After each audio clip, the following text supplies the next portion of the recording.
എറണാകുളത്തുള്ള എൻ്റെ ഒരു ഫ്രണ്ടും അവൻ്റെ വൈഫും കൂടിയിട്ട് ഹിമാലയത്തിലേക്ക് പോകാൻ വേണ്ടി തീരുമാനിച്ചു. അപ്പോൾ അതിൻ്റെ പ്രിപ്പറേഷനായിട്ട് ഒരു 6 മാസം മുമ്പ് മുതൽ തന്നെ ഇവർ നടക്കാൻ തുടങ്ങി. രാവിലെ എഴുന്നേറ്റിട്ട് ആദ്യം കുറച്ച് നടന്നിരുന്നത്, പക്ഷെ അവസാനത്തെ ഒരു 3 മാസമൊക്കെ ആയപ്പോഴേക്കും 10-15 കിലോമീറ്റർ ഡെയിലി ഇവർ നടന്നു തുടങ്ങി. അതിനാവശ്യമായിട്ടുള്ള എല്ലാവിധ പ്രിപ്പറേഷൻസും നടത്തിയതിന് ശേഷമാണ് അവർ ഹിമാലയത്തിലേക്ക് യാത്ര ചെയ്തത്.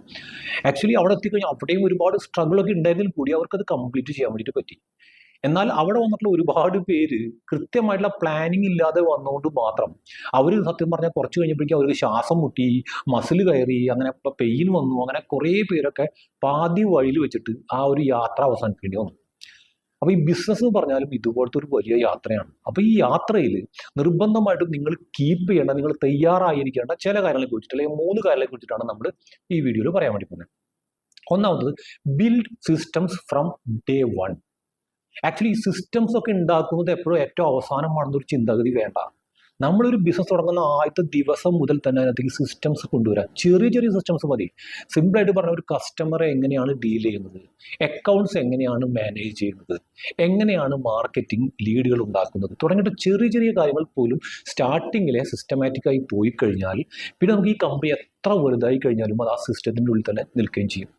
രണ്ടാമത്തെ കാര്യം, sales is the real job.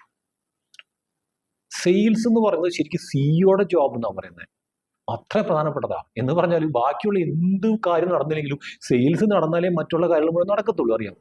അപ്പോൾ സെയിൽസിന് അത്രമാത്രം പ്രാധാന്യം കൊടുക്കണം. അതിനകത്ത് കുറേ അങ്ങോട്ട് കമ്പനി വലുതായി കഴിയുമ്പോൾ ചിലപ്പോൾ സിഇഒയ്ക്ക് സെയിൽസിലേക്കൊന്നും ശ്രദ്ധിക്കാൻ പറ്റുന്നില്ല. പക്ഷേ സെയിൽസ് ഡയറക്റ്റായിട്ട് ചെയ്തില്ലെങ്കിലും അതിനകത്ത് കൃത്യമായിട്ടുള്ള ഫോക്കസ് ഉണ്ടായേ പറ്റൂ, എങ്കിലേ കമ്പനി വളരെ നോളൂ.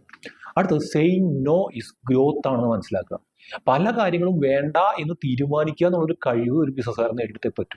എല്ലാ കാര്യങ്ങളിലും പോയി തല വെച്ചാൽ ഒന്നും നടക്കത്തില്ല എന്നാണ് വാസ്തവം.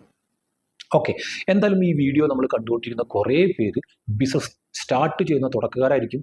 അവർക്ക് ആവശ്യമായിട്ടുള്ള എല്ലാ സപ്പോർട്ടും, അതല്ലെങ്കിൽ തുടങ്ങിക്കഴിഞ്ഞ ആളുകൾക്ക് അതൊരു സിസ്റ്റമാറ്റിക് ആക്കാനും സ്കെയിലബിൾ ആക്കാനും ആവശ്യമുള്ള എല്ലാ സപ്പോർട്ടും നമ്മുടെ ഭാഗത്തുനിന്നുണ്ടാവും. അതിൻ്റെ ഭാഗമായിട്ട് താഴത്തൊരു വാട്സപ്പ് നമ്പർ ഉണ്ട്, അതിനകത്ത് ജസ്റ്റ് ഒന്ന് മെസ്സേജ് ഇടുക. അടുത്ത വീഡിയോയിൽ നമുക്ക് വീണ്ടും കാണാം.